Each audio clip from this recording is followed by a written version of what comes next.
Todd Boehly set to embark on a summer clear-out, Levi Colwill to gain a contract extension, more on the Mykhailo Mudryk deal from Shakhtar, and Declan Rice to Arsenal, with Moises Casado from Brighton now Chelsea's main midfield target. Hello there guys, what is going on? Daniel Childs back here again for another edition of Let's Talk Chelsea, breaking down the latest news surrounding Stamford Bridge. Hope you're doing well, hope you're keeping safe on this Tuesday. If you're new around here, hit that like button, hit the notification bell so you don't miss any of the uploads.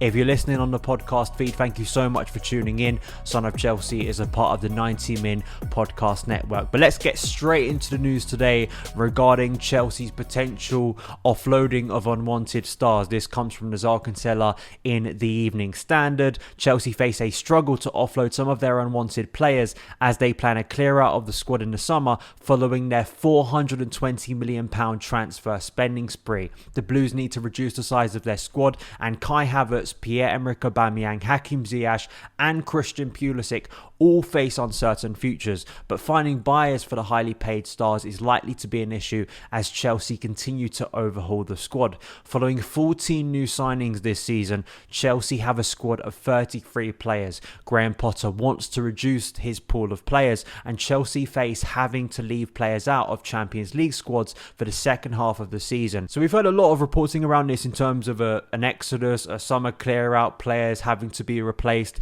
and what Chelsea are going to have to do. Chelsea are doing a lot of spending, and it's not that much of a shock that there are going to have to be some players going the other way, and that is such a big thing in transfer business that I personally feel Chelsea haven't got that right in recent years of knowing when to sell players. But this is important, and if Chelsea's new ownership want to keep investing on new faces, there are obviously going to have to be some casualties to that. There are going to have to be some players who are going to be let go. Some of those I think are quite obvious at this point, but others may be more of a tricky choice, like a Kai Havertz, who we've discussed a lot on the channel, sort of jury's out whether he will be the player that Chelsea should be persisting with in the long term. But other ones like Christian Pulisic, Hakim Ziyech, Cesar Azpilicueta, Jorginho, I think a lot of those names most people would kind of say, yeah, I could see them moving on, and it kind of makes sense for them to move on from Chelsea. But I'm interested to hear your thoughts, because getting buyers for these players has been a tricky thing, particularly for the previous ownership. But I do have some faith with what I've seen. I think these new owners are going to be a bit more ruthless. I saw this in the previous summer with the likes of Timo Werner. Even though it was a lone Lukaku being sent back to Inter Milan, Marcos Alonso too, other players, I get a sense this ownership will cut ties with players, even if it isn't always the most beneficial thing financially. If they feel that it's the best thing for the current squad, I think they'll try and make it happen. And some of those players named along with other ones, I absolutely agree with. Let me know the players you think Chelsea should be letting go of in the summer in the comments below. Moving on now to the Telegraph, and it regards Levi Colwill. There's been some reports out of the Athletic actually that Levi Colwill, after some impressive performances on loan for Brighton, is going to be involved in the England squad for Gareth Southgate in March. Not that much of a shocker. Now, Matt Law is reporting that Potter and Chelsea are thought to have big plans for the 19-year-old academy graduate who has spent the season on loan at Brighton. The defender attended Chelsea's victory over Crystal Palace on Sunday and is believed to be in line for a contract extension ahead of returning to join Potter's squad next season. You know my opinions on Levi Colwill. I was hell-bent against selling him last summer, and thank God we did not sell him, even if it meant paying a bit more for Marc Cucurella, who obviously is under a lot of scrutiny at the moment for his poor performances.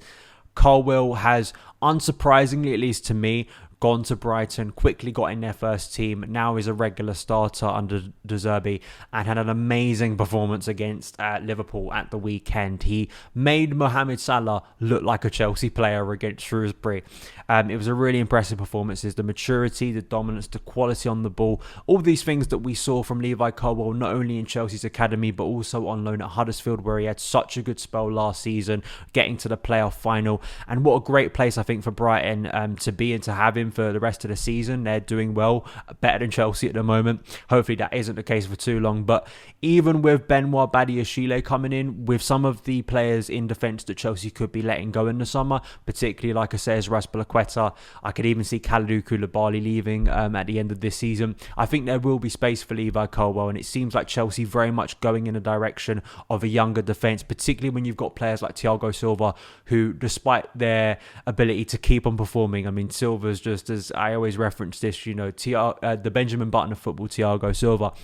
Although we can trust Silva and he's doing amazing things and we want to see him stay at Chelsea forever, he is going to have to retire at some point. So to have that plan of younger defenders, Levi Colwill, who absolutely should be coming back and should be getting that contract extension, I'm really excited to see him. Benoit Badiashile starting well. Wesley Fofana yet to come back from injury. Trevor Chalobah, although he's had some difficult weeks recently, I think all round has been pretty good for Chelsea since coming through. So all round, I'm pretty optimistic about this and great news. We're going to move on now to Mykhailo Mudryk. As you can see here from The Athletic, an exclusive today. There's been so much reporting regarding Mudryk since he signed for Chelsea over the weekend, and particularly some briefing from Arsenal regarding Chelsea overspending for Mykhailo Mudryk and how close Chelsea were to Arsenal's sort of original offer for Mykhailo Mudryk, and it was way above what they were willing to pay. But actually today, it was interesting to hear from Shakhtar's CEO that may not be fully accurate regarding the negotiations, and Chelsea not exactly going above and beyond to a ridiculous extent like some have reported. So this was the question from Adam Crafton in the piece. Our understanding is that the final offers from the two clubs, the total figures were basically the same, but the difference was in the speed of payments. Is that correct? And this was Shakhtar CEO's response. Overall, it was the same. Not approximately the same, it was the same figure. The fixed part, variable part, bonuses, but if you look inside the fixed part and bonuses, it was completely different. He then goes on to say, in terms of it was a different time in terms of the schedule of payments, different kinds of bonuses. Yes, we can talk about bonuses, but these bonuses should be somehow achievable and realistic, let's say. Therefore, in this case, Chelsea was much more serious and fair in some points. When we met Chelsea, we stayed all together. For you to understand the context, it was for 9 to 10 hours. They invited the player and explained to us the whole project. We realized that, yes, if you look right now, Chelsea have some kinds of problems, but it is normal because they have a transition period from one owner to another. It is understandable. They would like to change a lot. So when they explain to you the whole story and you look for the next 2, 3, 4, 5 years, then you see they have a serious project. It's good this, my criticisms of the Mudryk deal and the amount being spent on Mudryk, and I'm not going to relent on that. It's more the case of, and we'll get to this in the next story, where I think Chelsea should be investing. But I do find a lot of the Arsenal side of things quite funny, and I think maybe it's quite clear, trying to save face, Chelsea probably do similar when we miss out on deals. But, to see it this way, and Chelsea maybe being a little bit more ruthless in this case, and to try and hear Arsenal backtracking that, well, we were never going to get into a bidding war. And as Adam Crafton said, I think in a good podcast earlier today, Arsenal did get into a bit of a bidding war in the end for this player. They clearly wanted him. We're going to move on to the final story here from the Times. Arsenal have made Declan Rice their top summer target and are growing in confidence that they can beat Chelsea to the England midfielder's signature. Rice is set to be the centre of a bidding war, which could also include Manchester United at the end of the season, but Arsenal believe that their status as Premier League leaders puts them in a strong position. But I do want to speak about another midfielder Chelsea could be looking to sign this window from Brighton, and that is Moises Casado. Ben Jacobs reporting that Chelsea are exploring the potential of signing the Brighton midfielder. Apparently Brighton maintain no offers yet, though told Chelsea are prepared to pay 65 plus million. Brighton would expect 75 plus million to consider a January sale. He goes on to say that Casado has new agents incoming, but they haven't started yet. This means Chelsea will likely go to Brighton first. The challenge in January remains agreeing a fee, and Brighton will want significantly more than the 62 million Chelsea agreed for a player we mentioned earlier, Marc Cucurella. Casado is one that I've been surprised to see divide opinion a bit, considering all the reaction to the Enzo Fernandez pursuit a couple weeks ago. People aren't as sold on Moises Casado, particularly for the fee that Chelsea might be asked to pay from Brighton, who know they can get quite a bit out of Chelsea already.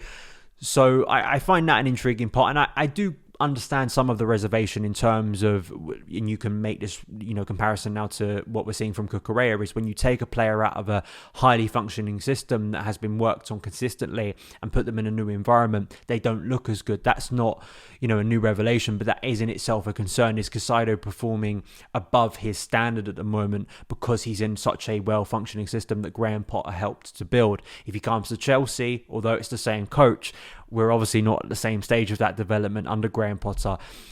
But midfield remained such a big priority area this month, and it seems to be from the likes of Ben Jacobs that Chelsea are looking to do more deals in January, and particularly for a central midfielder. Another Brighton midfielder in Alex McAllister, of course, of World Cup fame of Argentina, has also been mentioned. But then you're looking beyond that. If we're not going to sign Enzo Fernandez, if we're not going to sign Casado, Edson Alvarez, it feels like has completely gone off the table. But you can never rule out Chelsea surprising us by going back in for him from Ajax. But people who've been watching him since the summer when we went in for him originally have not been impressed by Edson Alvarez and don't feel he's performed anywhere near a player that Chelsea should be going out there and spending large amounts on.